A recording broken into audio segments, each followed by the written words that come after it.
and they take them away. Give it, and we'll take it.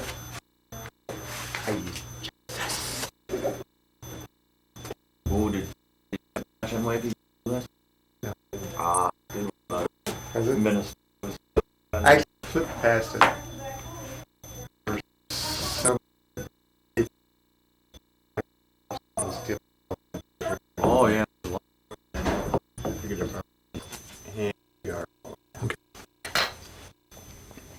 Nadine, you want to give us your full name and spell it? Sure. Nadine Escamea, Adine, Escamea, Escamea, and my Indian name is DeWitt, but that's hard to spell. Okay. And what's your maiden name? Escamea. Escamea, okay. Did you have a middle name? Yes, it's L. Do you want to tell us, spell that for us? L. Just L? Just leave it L, yeah. Oh, okay, all right. And what was your date of birth? May 6th, 1945, All right. And where were you born?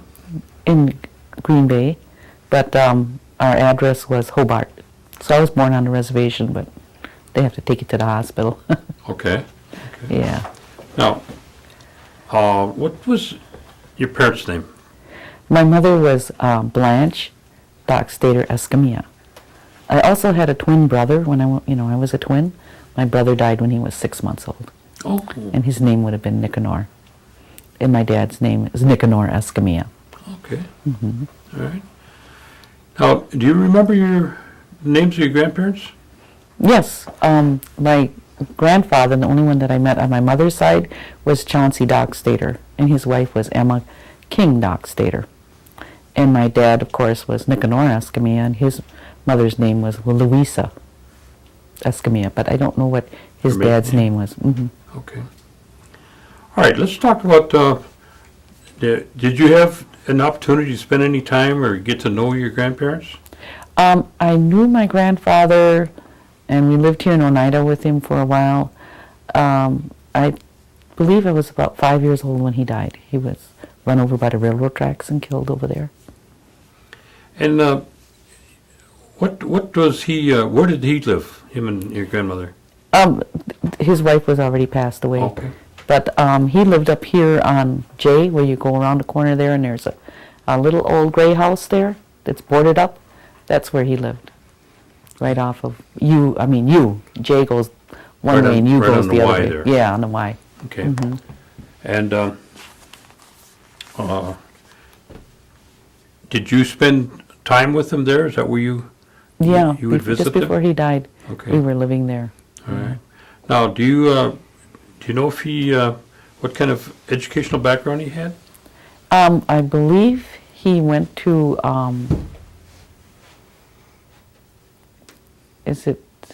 I know he went to school in East at the boarding school, because I seen the paperwork at the museum.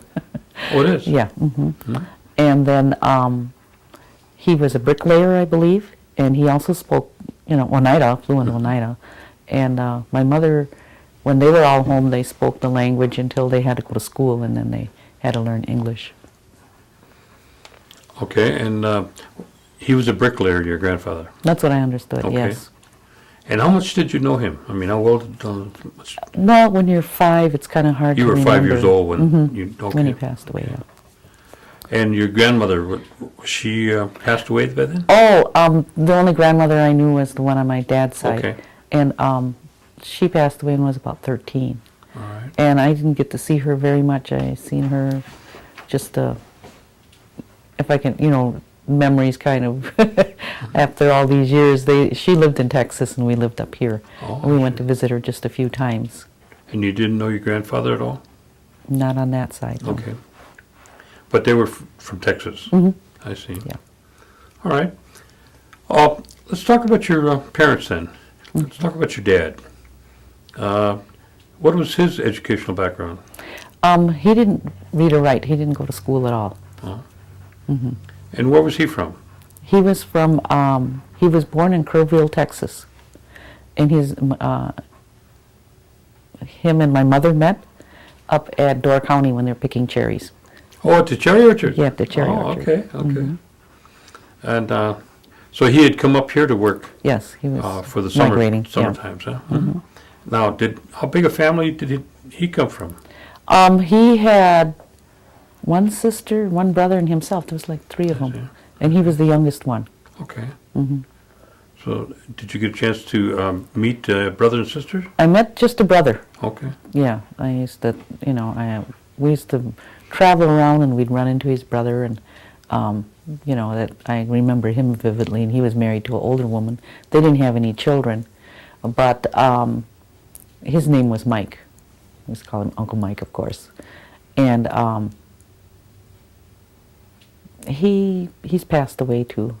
My mother and dad are both passed away.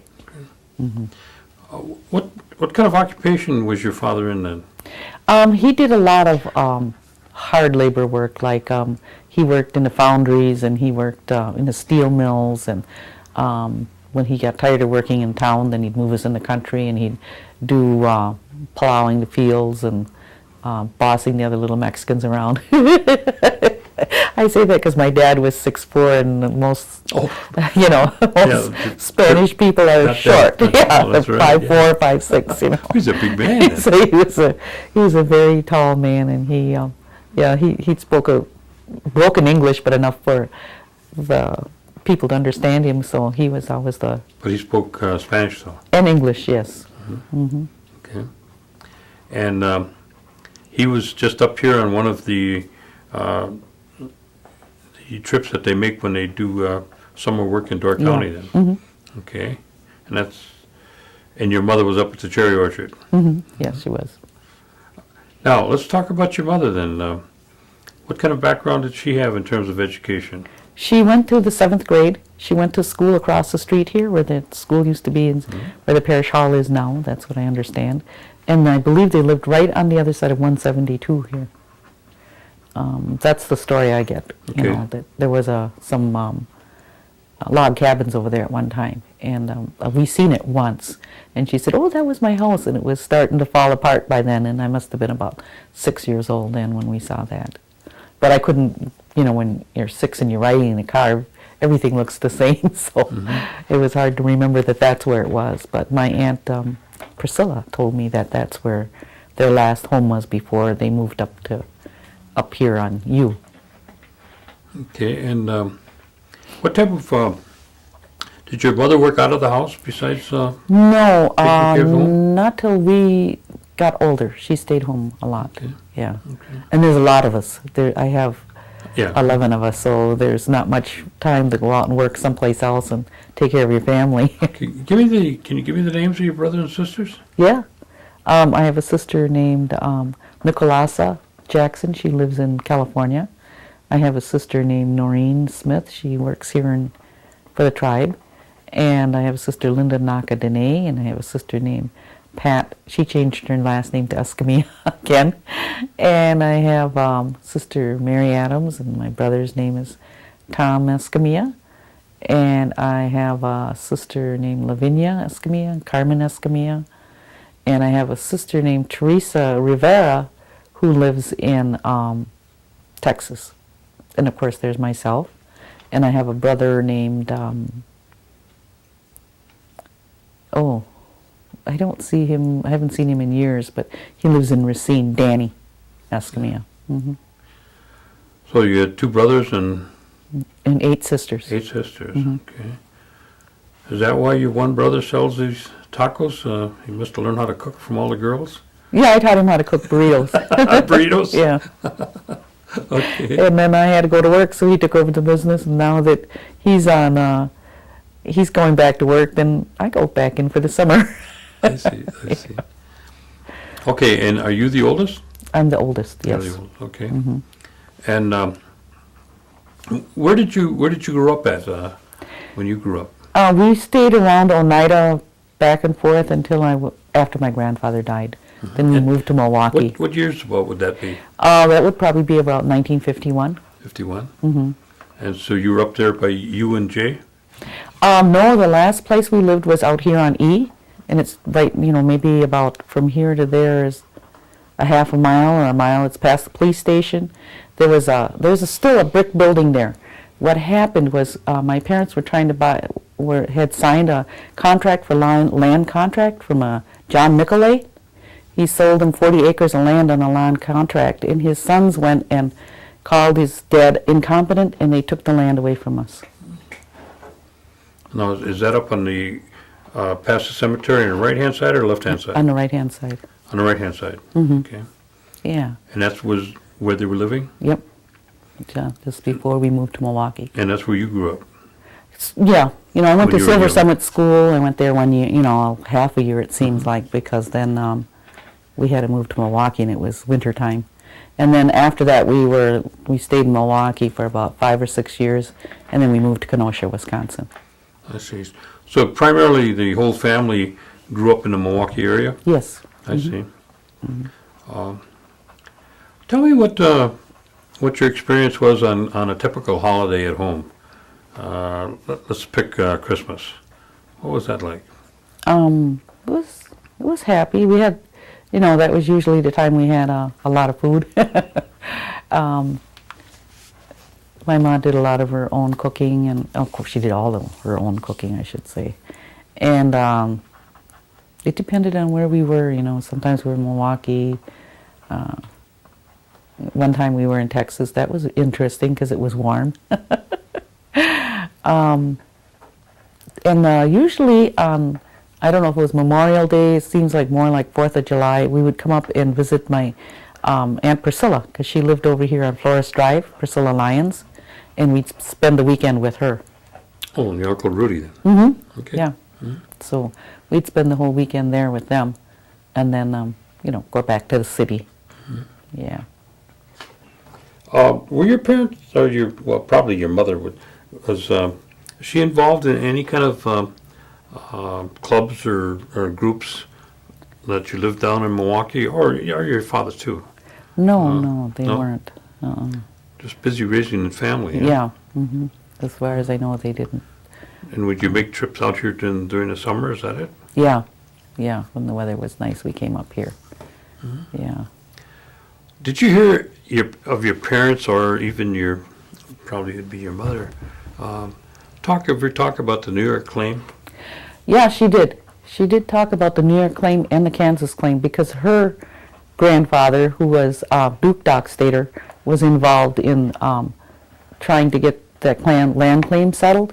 He'd gone to Washington 2 or 3 times to talk to the president about the land claims.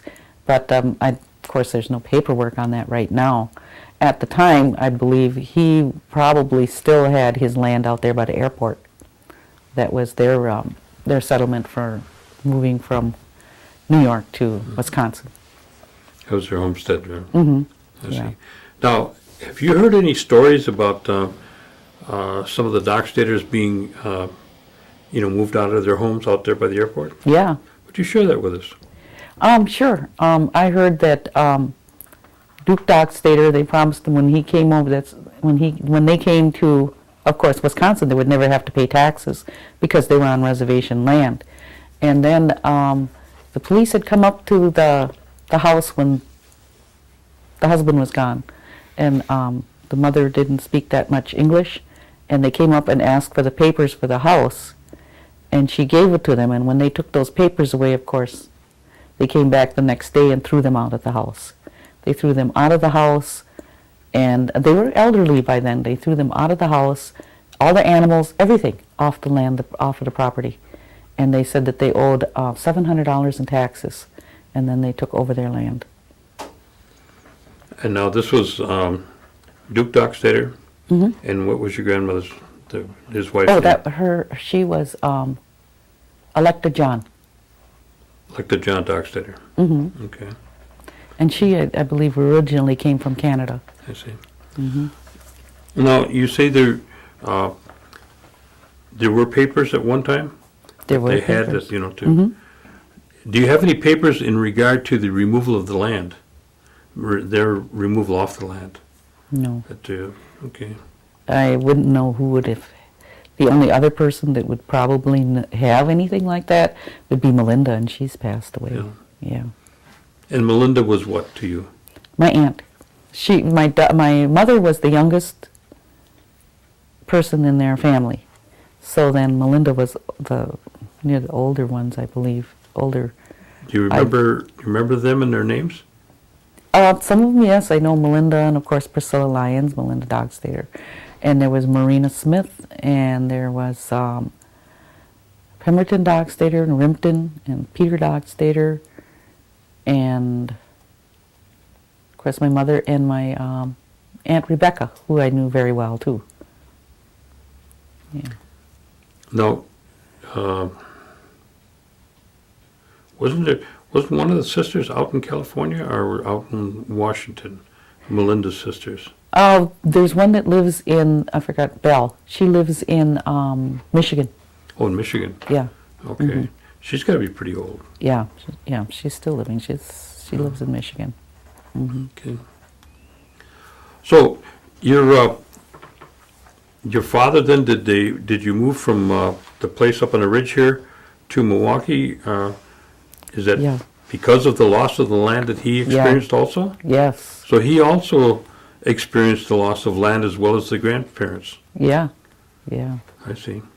But see, with my dad, he never owned any land anywhere, but his brother did. His brother had 2 small houses in Uvalde, Texas. That was probably where their land base was when they would migrate and then go back home, and then they would live there. So whenever we went to Texas, then we would go to Uvalde and stay with them for a few weeks or whatever, and then come back to Wisconsin. Now, when he went down to Milwaukee, what type of work did your parents do? I believe my dad worked in the foundry. The foundry? Hmm. But my mother stayed home, took care of us. I see. Hmm. And what part of Milwaukee did you live in? We lived on the east side over by Milwaukee Street, Juneau, Jackson, Jefferson. I went to Jefferson School while I was there.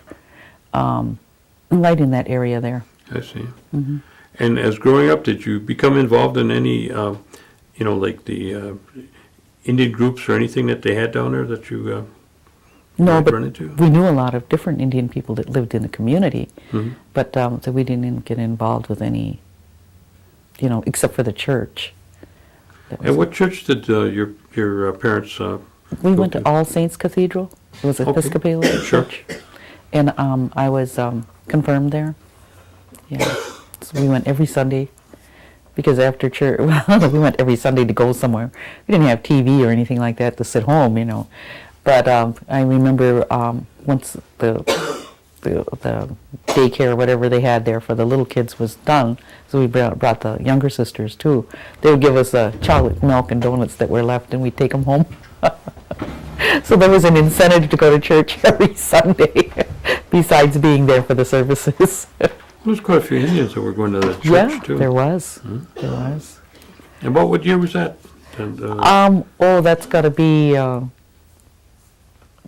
50, I would say 2, 3, 4, right in through there, maybe up to 55. I see. And where did you go to high school? I didn't go to high school. Okay, you I went as far as the 7th grade in an elementary school, Mm-hmm. and then I studied for my GED, and then when I came up here to Oneida, I went to Mount Scenario and I received associates in criminal justice. Oh, okay. Mm-hmm. Did you start a family? Oh yes, I have 4 children. Well, did you do that before you left Milwaukee or after you come up here? I had my family when I came up here. I left Kenosha in 1987. So You had been working down there all the time? yeah. What kind of work were you doing while you were still down Well, I got married. I was married for 11 years. And then after I got my divorce, I went to work. I did waitress work. When did you get married? I got married in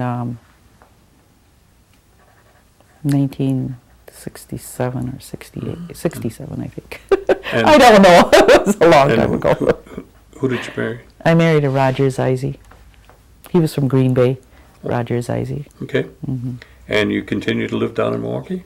Kenosha. Kenosha. I Okay. lived 30 years in Kenosha. 30 years? Yes. Oh, okay. And then during the time that you were there, you began to raise your family? Yeah, And how many children? I have 4. 4. And 3 what's their- girls and 1 boy. And what's their names? I have Rita Lara, that's her married name. I have Laura Manthe, and I have Lloyd Zeise, and I have Maureen Zeise. Okay, Rita's up at the museum, isn't she? Yes, she's director of the museum. Okay. And they were all raised in the Kenosha area? Yes, Okay. And then you left Kenosha about what time? 1987. All right. Were you working while you were raising a family there? Yeah, What did you do then? waitress work. Waitress work? Yeah.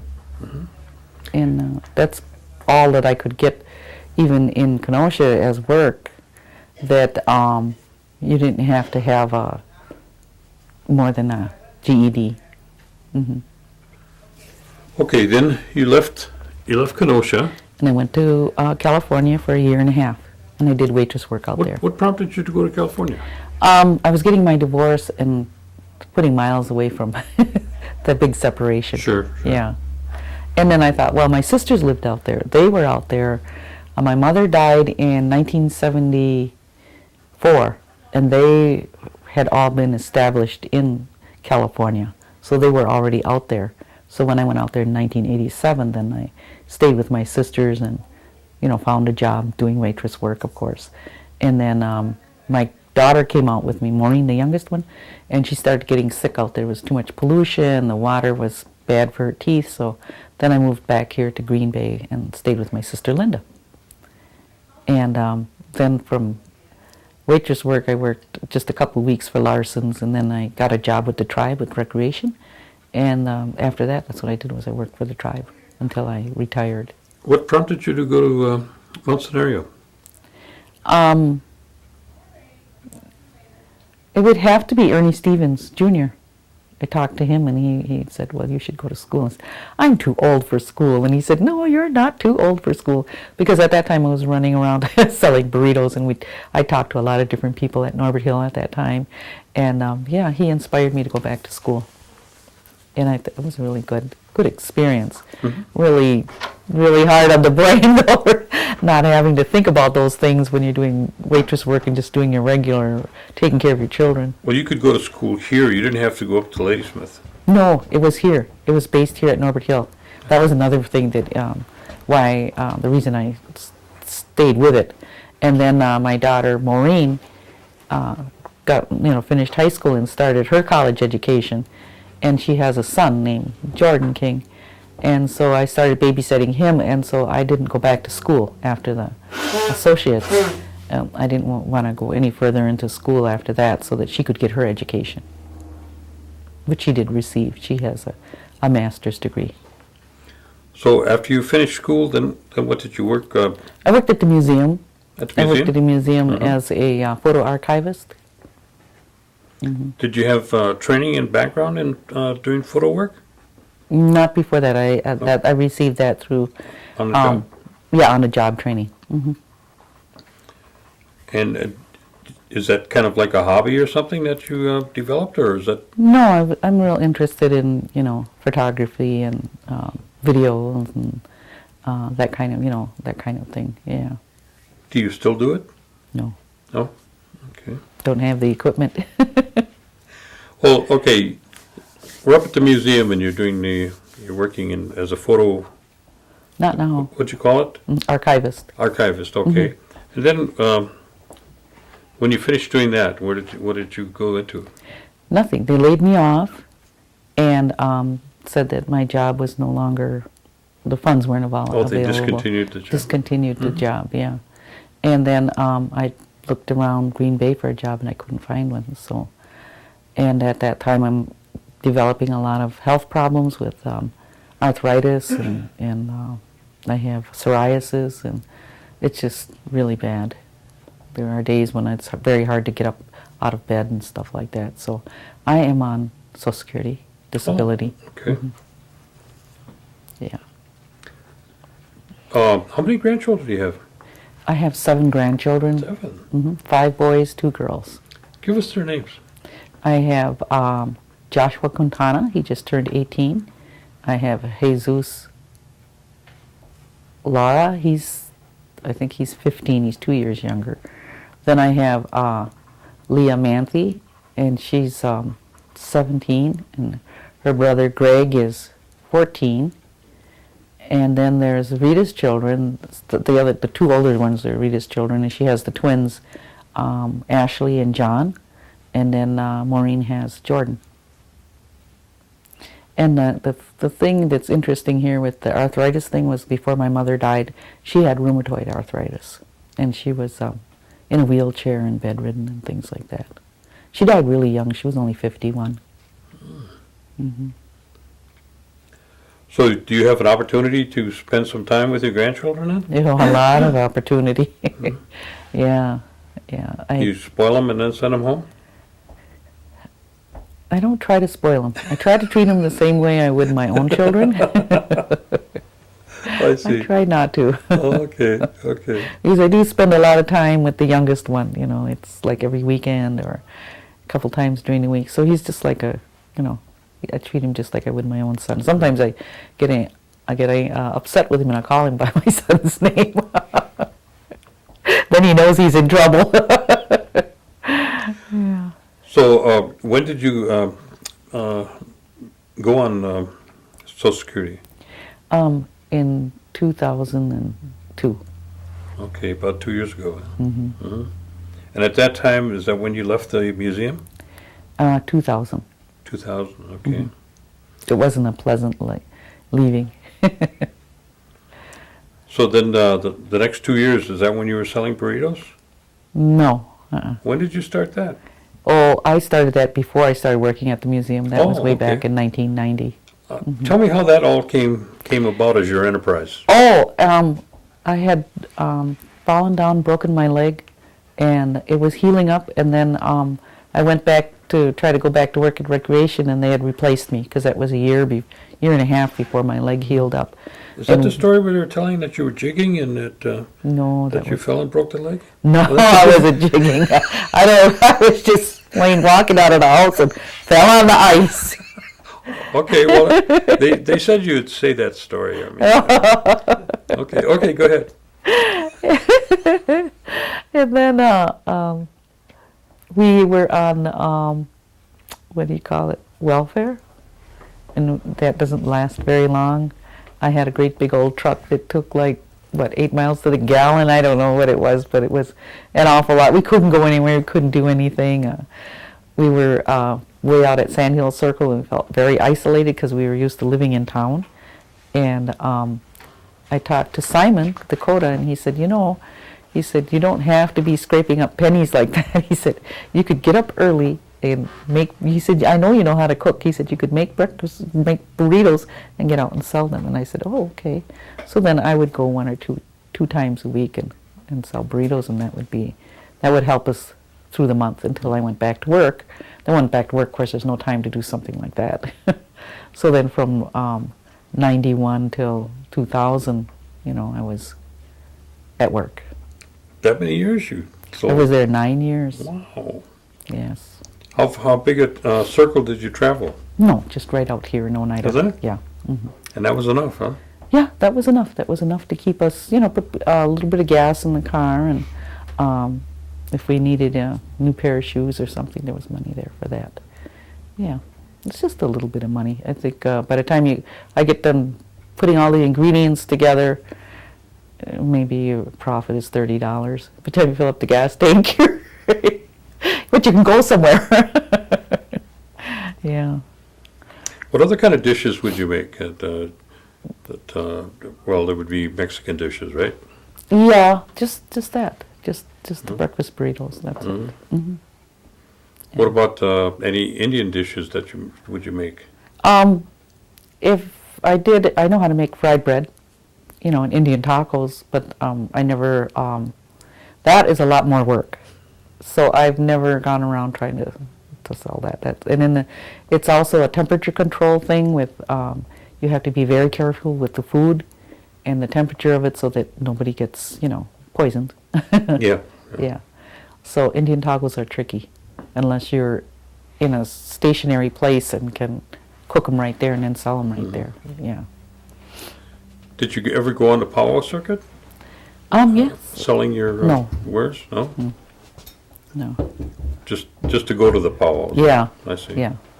I see. I go to the powwows, and then I'll dance at some of the traditional powwows. I have a dance outfit. Oh, you're a dancer too? Yeah. Oh. When did you start that? I started dancing in 1987 when I was in California. I had a dance outfit. Then I came here, and then probably not till about 92 or 93, after my leg healed up, after the break and all that. Then I, go for a little while and maybe dance around once or twice and then sit down because it's a lot of work. Yeah. And you got a traditional outfit? Yes, I do. Oneida tradition? Yes. Okay. Okay.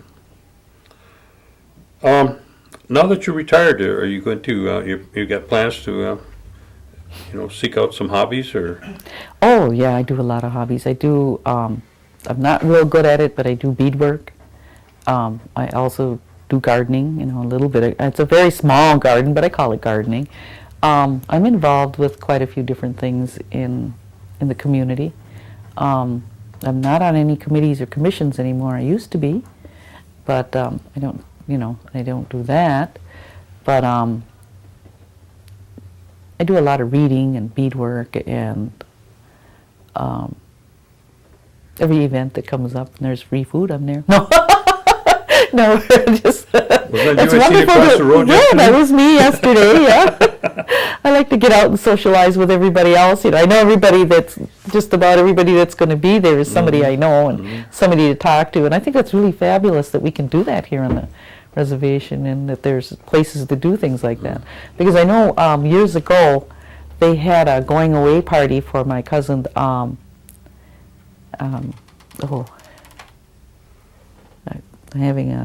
I know her last name is Miller, but I can't think of what her first name is.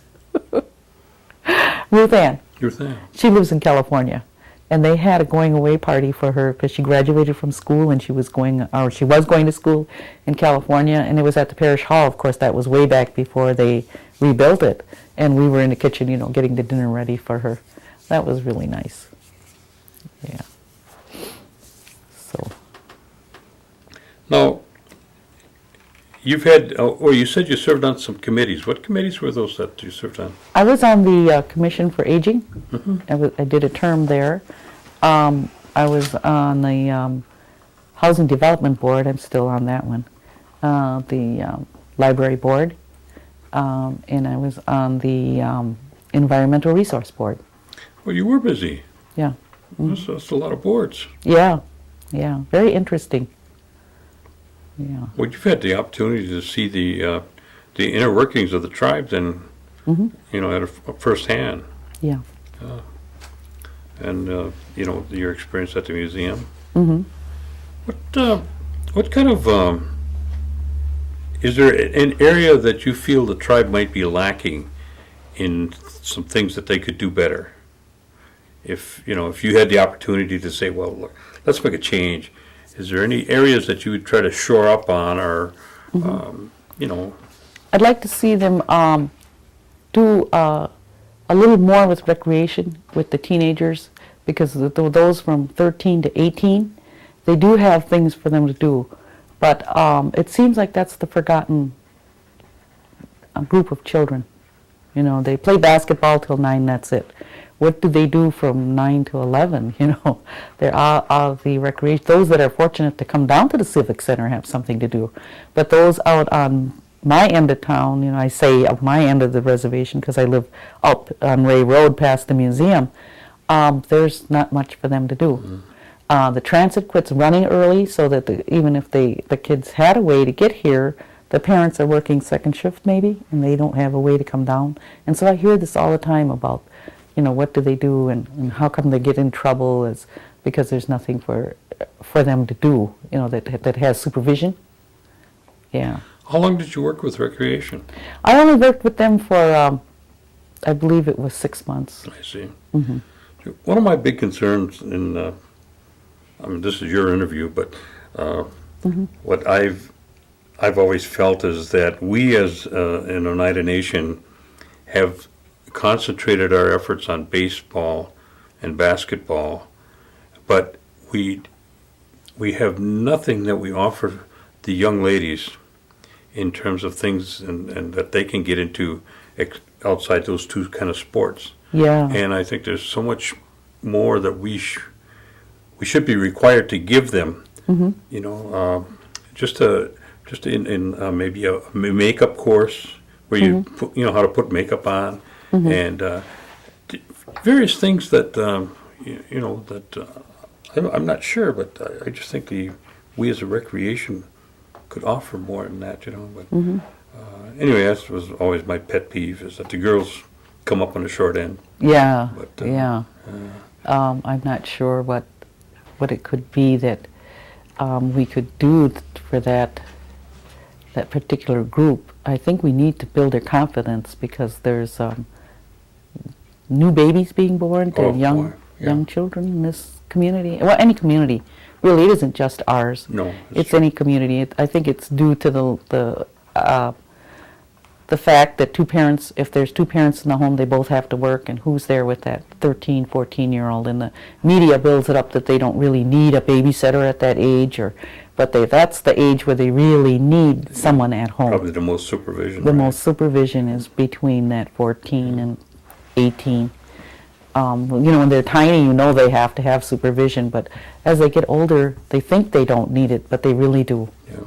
And I think that if there's any way to help these young ladies not start families until they're 18, you know, then that's acceptable. But it's acceptable for them if they have them at a younger age, because we have no idea how long these young women are going to live. Maybe they're having their families early because their life expectancy might not be what we think it should be. You know, and the Creator must be watching over them. I sure hope so.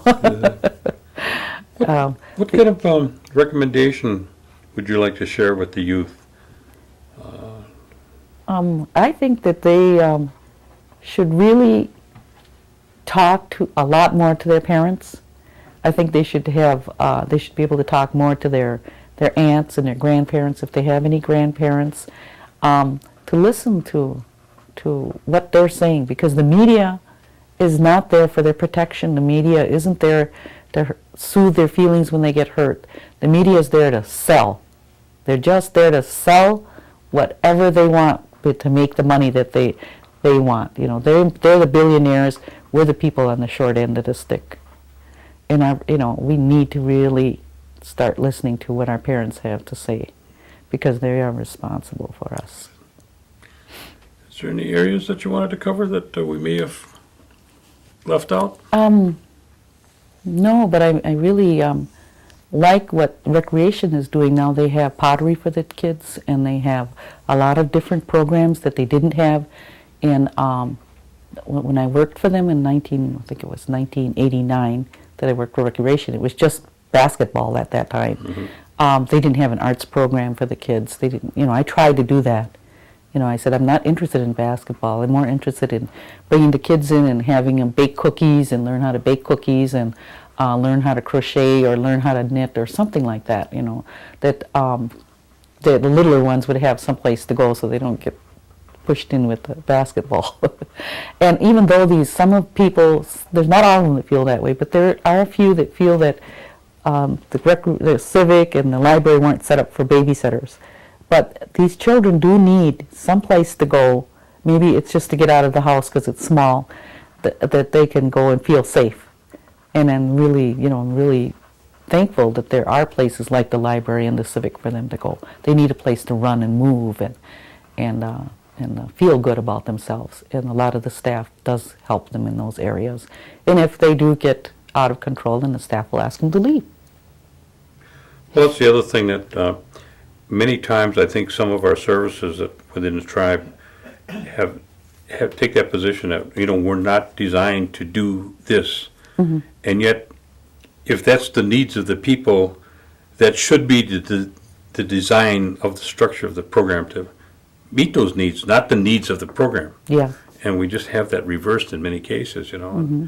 But I do agree with you. I think that they've moved a long way from you know, the outset into where they are right now. Well, I'd like to see transit run a little later in the evening too, and maybe on Saturdays again. I know when they had it running on Saturdays, I didn't have a car at that time.